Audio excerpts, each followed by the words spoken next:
Assalomu alaykum, hurmatli brifing ishtirokchilari.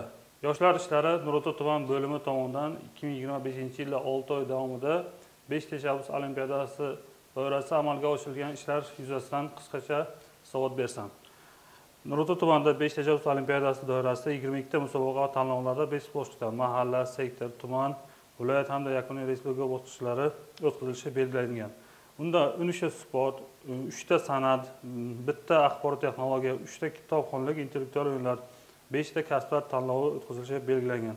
Bugungi kunda qadar mazkur loyihalar doirasida 29068 nafar yoshlar maxsus sayt orqali ro'yxatdan o'tkazilib, musobaqa tanlovlarining mahalla bosqichida 24385 nafar yoshlar ishtirok etdi va hozirda jarayonlar davom etmoqda.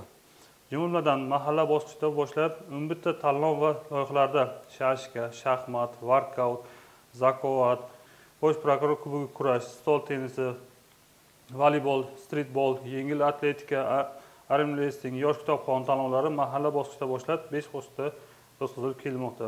Bundan tashqari 5 tashabbus olimpiadasi doirasida 9 ta sport tanlovlari mahalla bosqichi, sektor va tuman bosqichi yakunlanib, bunda shashka, shaxmat, workout, gandbol, voleybol, mohir fortepianchi, yosh musavvir kabi tanlovlarga viloyat bosqichida faxrli o'rinlarni egallab, shundan respublika bosqichiga 16-22 yosh toifasida yosh musavvir, mohir fortepianchi 16-22 yosh toifasida, shashka musobaqasida 16-21 yosh toifasida, para arochi stol tennisi respublika bosqichiga yo'llanma oldi.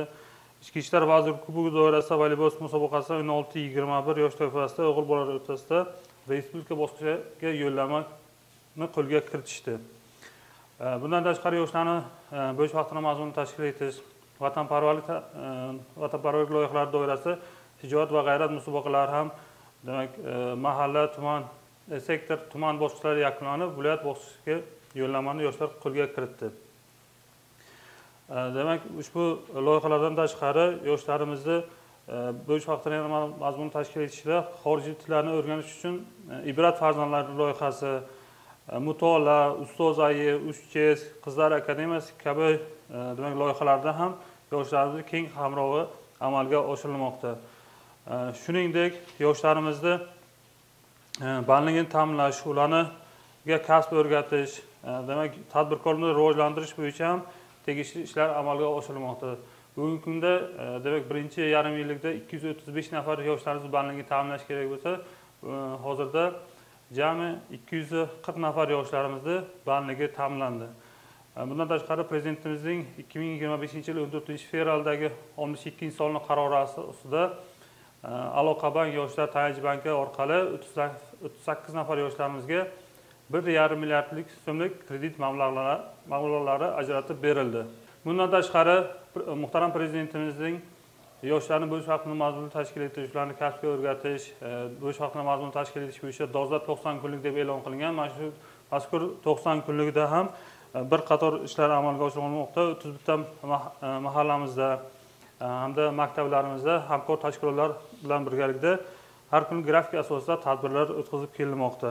Mazkur tadbirlarda hozirgi kunda 392 ta loyiha va tanlovlar o'tkazilib, unda 7012 nafar yoshlar ishtiroki ta'minlandi. Yana shuni ta'kidlab o'tish kerakki, yoshlar oyligi doirasida har bitta mahallamizda demak kechki tadbirlar o'tkazilmoqda.